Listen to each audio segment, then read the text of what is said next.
자, 이제 상태 방정식에 들어가 보죠. 우리가 뭐 흔히 PVT 뭐 아니면은 투 스테이트 테이트 PVT 모델 이렇게 부르는데 얘는 사실은 이제 재료의 상태 방정식을 얘기하는 거죠. 그리고 이렇게 용융 상태, 고화 상태가 존재하니까 두 단계에 걸친 그 PVT 모델인 거죠. 그렇게 생각하면 되겠고, 그러면 이 PVT 모델은 그 어떤 수식을 쓰는지 잠깐 알아보죠. 그래서 이 PVT 모델에서는 비체적을 얻어내는 거니까 비체적을 온도하고 압력의 함수로 얻어내는 거죠. 그래서 여기서 이제 V0는 게이지 압력에서의 비체적이고, 그 다음에 이제 여기서 그냥 C는 그냥 상수죠. 0.1이 조금 안 되는 상수고, 여기서 이제 BT, 얘가 이제 압력에 대한 그 민감도를 나타내는 거죠. 그러니까 압력에 대해서 얼마나 이제 민감하게 비체적이 변화하느냐, 뭐 그런 의미인 것 같은데, 얘는 이제 전부 이렇게 요 수식에 의해서 실험에 의해서 이제 구해져야 되는 거죠. 이렇게 보면 될 거고, 그 다음에 이제 여기 뒤에 있는 VT항은 얘는 이제 사실상 필요한 거는 결정형 수지에서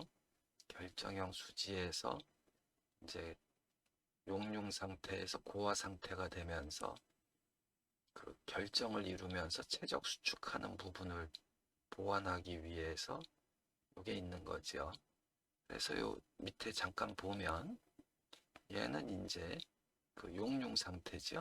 용융 상태에서는 여기 보면 VT가 0으로 나와 있고, 그 다음에 이제 요 밑에는 고화 상태인데, 고화 상태에서는 이렇게 수식으로 주어지지요. 그래서 개수가 뭐 B5, B7, B9 뭐 이런 식으로 해갖고 이제 주어지는데, 여기서 그 한 가지 이제 알아둘 거는 요 개수들이 요 7번, 8번, 9번의 개수가 이제 결정형 수지에서는 0이 되는 거죠. 그렇기 때문에 이제 결정형 수지는 여기서 그냥 이렇게 꺾인 직선처럼 이렇게 두 개가 나오는 거고, 비결정형 수지에서는 여기서 이제 지수함수로 이렇게 변화가 되는 거를 반영을 해주는 거죠. 그래서 뭐 이렇게 보면 되겠고, 그 다음에 이제 요 뒤에 보면 이제 여기서 첫 번째 요 밸류 리스트에 보면 뒤에 000이죠.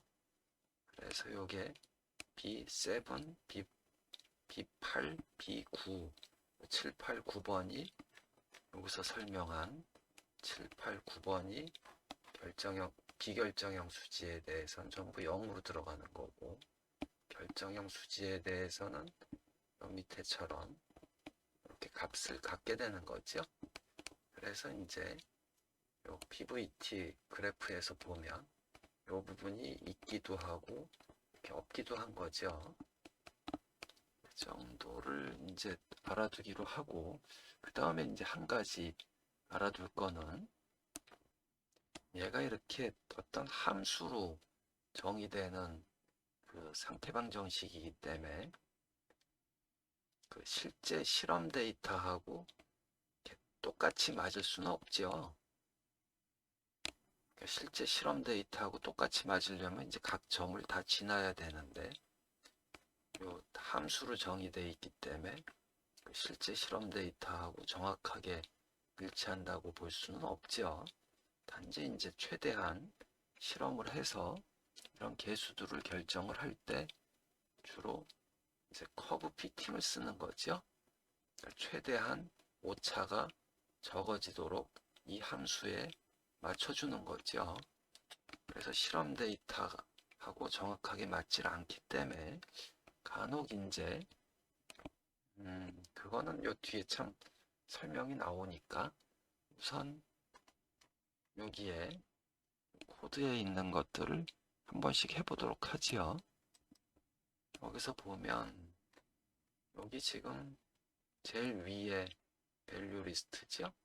요게 이제 처음 그래프 같은데 얘를 한번 실행을 해보면 얘는 그냥 이렇게 꺾이게 돼 있죠. 그러니까 비결정형 수지라는 얘기죠.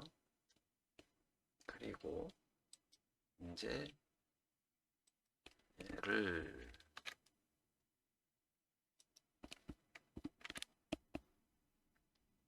해제하고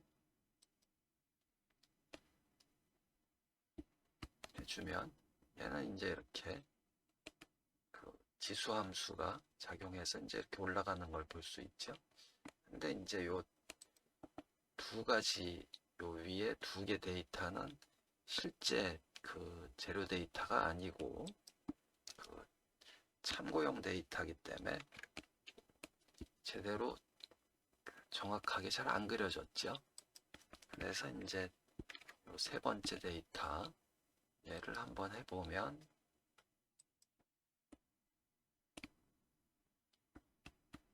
얘는 이제 이렇게 정확하게 그 PVT가 제대로 이제 구해진 거죠. 요 앞에 이제 두 개 데이터는 실험 데이터로 피팅한 게 아니고 그냥 뭐 조금 만든 데이터니까 그렇게 좀 양해를 해주시고, 자 이제 이렇게 됐는데 요 세 번째 데이터는 그 요 교재에서 보면 이 데이터하고 같죠? 457.15 하면 지금 요 세 번째가 457.15죠. 그래서 요 교재에 있는 데이터하고 같은데 이 데이터는 바스프의 울트라미드 B3WG6GPX라는 재료의 PVT 모델 데이터죠. 그러니까 여기서 이제 모델 데이터라고 한 거는 이 앞에 여기 B5, B6 얘를 얘기한 거죠. 그래서 이 밸류 리스트 자체가 지금 요거고, 그래서 이제 이때 보면 머테리얼 데이터 센터 데이터 시트에 따르면 이제 밀도가 세제곱미터당 1350kg으로 돼 있는데 지금 여기서 스페시픽 볼륨이니까 이게 역수관계가 성립해야 되니까 여기서 한번 보죠. 그래서 이제 2점이 될 텐데 이 점을 좀 잘 보기 위해서 여기가 좀 확대를 해보고 그러면 이제 25도씨겠죠. 여기서 이렇게 갔다가 대보면 0.7295가 나왔죠.